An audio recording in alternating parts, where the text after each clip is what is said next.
गर्मी में 5 बहुओं का एक कमरा। ऋतिका, सपना, जूली, मोहिनी और कीर्ति पांचों एक ही घर की बहुएं थी। एक रात पांचों एक ही बेड पर गर्मी के दिनों में सो रही थीं।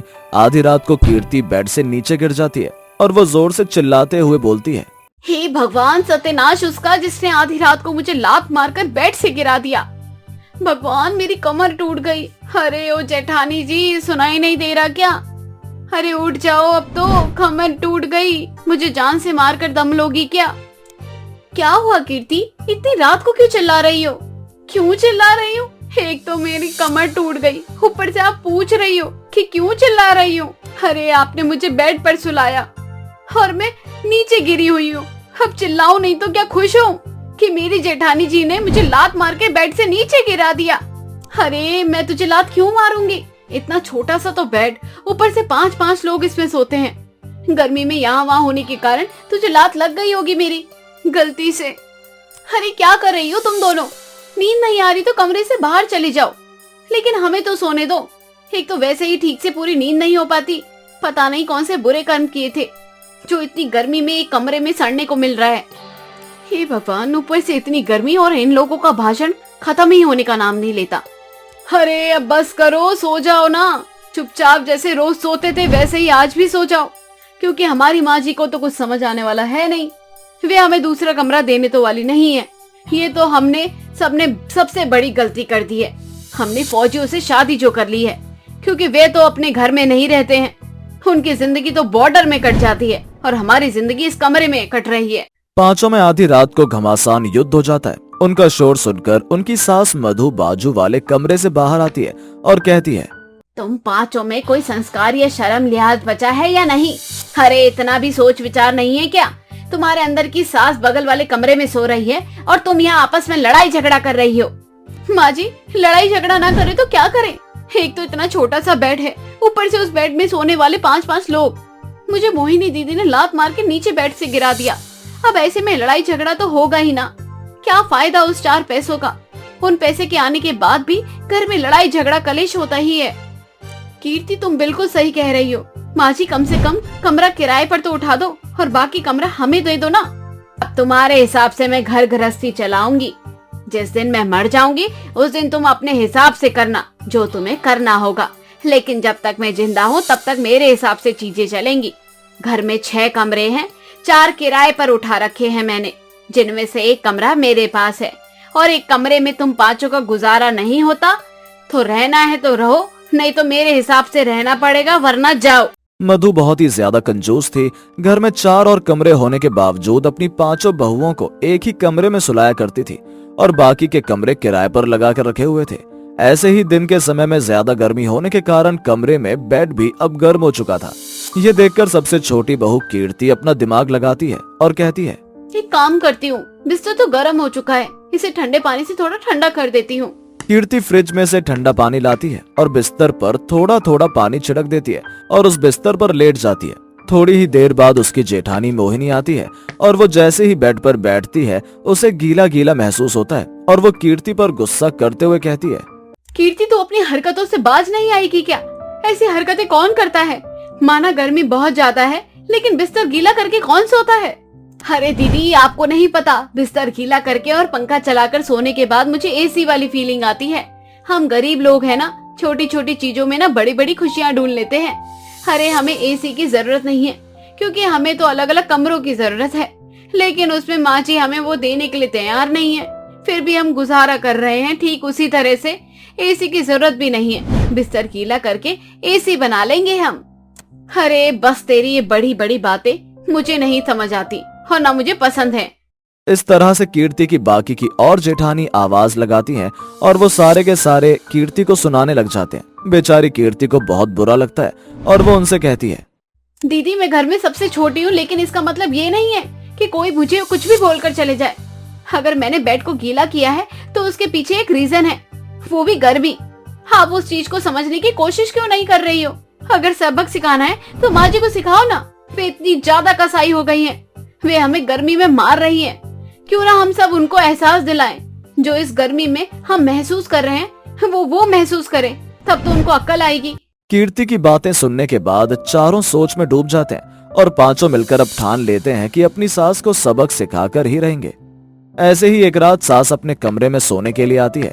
जैसे ही कमरे में एसी ऑन करती है, एसी चलने का नाम ही नहीं लेता। बेचारी परेशान होकर कमरे का पंखा ऑन करती है, लेकिन पंखा भी नहीं चल रहा था। ये देखकर सास परेशान हो जाती है।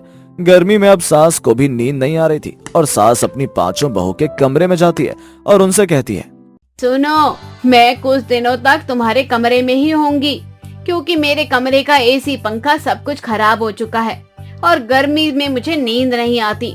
तुम्हारे कमरे में कम से कम पंखा तो चलता है। लेकिन माँ जी, कमरे में तो बेड एक ही है। हाँ हाँ, तुम चारों जमीन पर सो जाना, मैं बेड के ऊपर सो जाऊंगी। अरे माँ जी, आपको नहीं पता, हम पांचों को रात को ना गंदे गंदे सपने आते हैं, इसलिए हमें बेड पर सोने दो। जगह चेंज होने के बाद हमें खुद नहीं पता होता कि नींद में हम क्या हरकत कर जाएं। अच्छा चलो, कोई बात नहीं, जैसे तैसे गुजार लेंगे, कुछ दिन की बात है। पांचों बहुओं के बीच में सास भी सो जाती है। पांचों बहू अपनी सास को सबक सिखाना चाहती थी। कीर्ति अपनी सास को बेड से लात मारती है। सास बेड से नीचे गिर जाती है। सास बहुत ज्यादा परेशान हो जाती है अपनी बहू की इस हरकत से, लेकिन अब क्या करें। जब तक कमरे की एसी और पंखा ठीक नहीं हो जाता, तब तक सास को मजबूरी में उनके साथ ही सोना पड़ता था। और इस दौरान सास को समझ में आ जाता है कि वो पांचों किस तरह से इस गर्मी में गुजारा करके एक ही कमरे में रहती थी। ऐसे ही कुछ दिन बाद किराएदारों को कमरा खाली करने के लिए कह देती है। किराएदार कमरा खाली करके चले जाते हैं, जिसके बाद सास अपनी पांचों बहुओं को अलग अलग कमरा दे देती है। नीलम शादी के बाद ससुराल में अपना पहला कदम रखती है। सभी लोग बहुत खुश थे। हर किसी की बहू की पहली रसोई का इंतजार था। तभी सास आरती अपनी बहू से बोलती है, नीलम बहू, कल तेरी पहली रसोई है और कल तुझे 5 प्रकार के अलग अलग हलवे बनाने हैं, जैसे मूंग दाल, गाजर का, सूजी का, बेसन का और आटे का। इन सभी का पहले भोग लगाया जाएगा, उसके बाद सभी रिश्तेदारों को खिलाया जाएगा। हमारे यहाँ बहू पहली बार मीठा बनाती है और जो परंपरा बरसों से चलती आ रही है, वही परंपरा मैं अभी तक लेकर चल रही हूँ। मैंने भी अपने टाइम में 5 प्रकार के अलग अलग हलवा बनाया था, तो तू भी बना दे। माँ जी, 5 प्रकार का अलग अलग हलवा? इसे बनाने में तो बहुत टाइम लगेगा। हाँ, टाइम तो लगेगा, इसलिए सुबह तुझे 4 बजे उठना है और सुबह 4 बजे उठने के बाद 2 घंटे तुझे किचन में लगेंगे। उसके बाद तुझे पूरे घर की सफाई करनी है, मंदिर साफ करना है और भगवान जी को नहला धुलाकर उन्हें भोग लगाना है। उसके बाद ही तो सभी रिश्तेदार सभी खाएंगे। अब जो रीति रिवाज है वे तो करना है ना बच्चे। हाँ माँ जी, वे सब ठीक है, चलिए आप चिंता मत कीजिए, मैं सब कुछ कर लूंगी सुबह। नीलम भी बहुत खुश थी। ऐसे ही रात को नीलम अपने कमरे में सोने जाती है। बेचारी के सर में बहुत खुजली होती है। वो बार बार अपना सर खुजा रही थी। तभी उसका पति मनोज कहता है, क्या हुआ नीलम, तुम्हें नींद नहीं आ रही क्या? बार बार तुम अपना सर क्यों खुजा रही हो? सब ठीक तो है ना? सर में कुछ हो गया क्या तुम्हारे? पता नहीं, जब से यहाँ आई हूँ तब से सिर में बहुत खुजली हो रही है। अच्छा, होता रहता है कभी कभी, चलो तुम आराम से सो जाओ। इतना बोलकर मनोज सो जाता है, लेकिन नीलम को रात भर नींद नहीं आती। उसके सिर में बहुत ज्यादा खुजली हो रही थी। ऐसे ही अगली सुबह नीलम 4 बजे उठती है और सभी के लिए हलवा बनाना शुरू करती है। उसे बार बार सर में खुजली हो रही थी। तभी नीलम सिर से एक जू निकालकर उसे जमीन पर रखकर अपने अंगूठे से मारते हुए कहती है, सत्यानाश हो तुम लोगों का, तुम लोगों ने मेरा जीना हराम कर रखा है। अरे इतना भी कोई किसी को परेशान करता है क्या? कम से कम खाना बनाने के समय तो सो जाया करो। अगर इस तरह से बार बार मेरे सिर में खुजली करोगे तो मैं खाना कैसे बनाऊंगी? और आज मेरी पहली रसोई है, कुछ भी बर्बाद मत करो मेरा। तभी वहाँ नीलम की सास आ जाती है और नीलम की सास उससे बोलती है, क्या हो गया बाबू, तू किससे बात कर रही है अकेले में? कौन तुझे परेशान कर रहा है? जरा मुझे भी बता दे, अच्छे से खबर लूंगी उसकी। अरे नहीं माँ जी, मुझे कोई परेशान नहीं कर रहा है। दरअसल रात को थोड़े उल्टे सपने आ रहे थे। शादी के बाद पहली रात थी और जगह अचानक से चेंज होने के बाद ना मुझे कुछ दिन तक ऐसे ही उल्टे बुरे सपने आते हैं, तो बस यही था और कुछ नहीं। अच्छा चल ठीक है, कोई बात नहीं, ये सब तो होता रहता है। जल्दी से बना, पूजा करने का समय हो रहा है। हाँ माँ जी, सब कुछ रेडी है। थोड़ी देर बाद नीलम अपने सभी रिश्तेदारों को अपने हाथ का बनाया हुआ खाना खिलाती है। सभी रिश्तेदार नीलम के हाथ के बनाए हुए खाने की बहुत तारीफ करते हैं। नीलम सभी रिश्तेदारों के सामने सर झुकाने लगती है। ये देखकर एक रिश्तेदार नीलम से कहती है, अरे बहू क्या हुआ? तुझे बहुत देर से देख रही हूँ कि तू अपने सर में खुजली कर रही है। कहीं ऐसा तो नहीं कि तेरे सर में जूं है? अगर जूं है ना तो हमसे दूरी बनाकर ही रखना। ऐसे लोग हमें बिल्कुल पसंद नहीं आते जिनके सिर में जूं होती है। रिश्तेदार के मुंह से ये बातें सुनकर सब लोग नीलम को देखने लगते हैं। नीलम को बहुत शर्मिंदगी महसूस होती है और वे वहाँ से अपने कमरे में चली जाती है।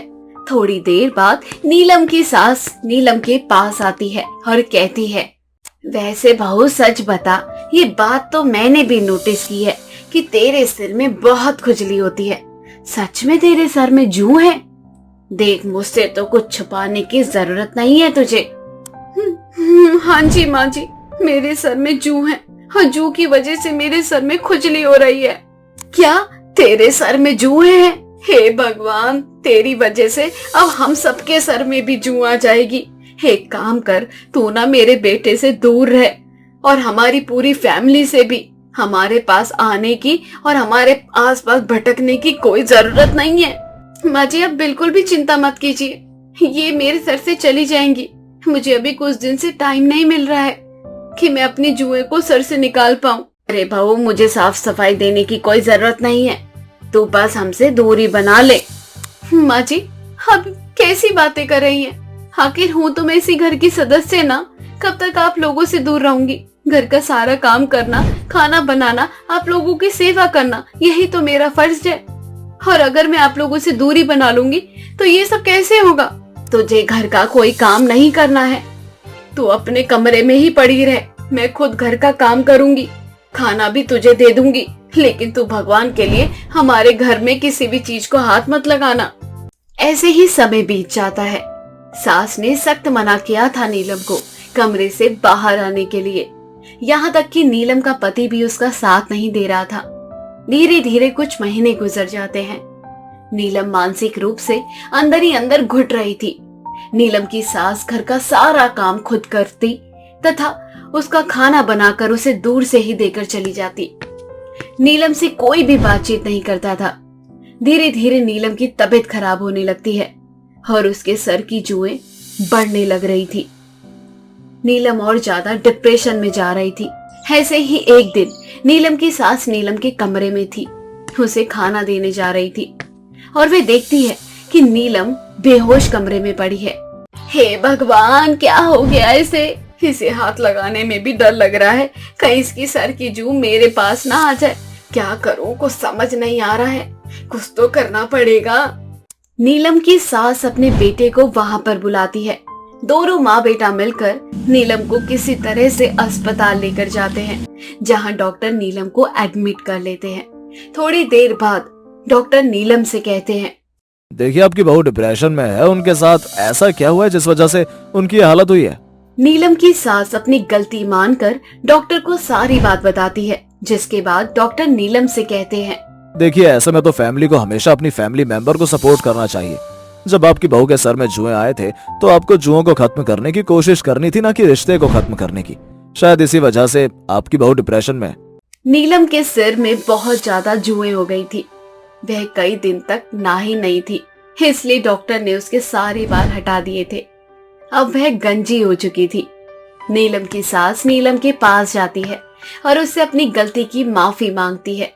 कुछ दिनों बाद नीलम भी घर आ जाती है। घर आने के बाद नीलम की सास नीलम का बहुत अच्छे से देखभाल करती है। धीरे धीरे नीलम के बाल हल्के फुल्के सर पर आना शुरू हो जाते हैं और इस बार नीलम के बिल्कुल भी जूं नहीं थी।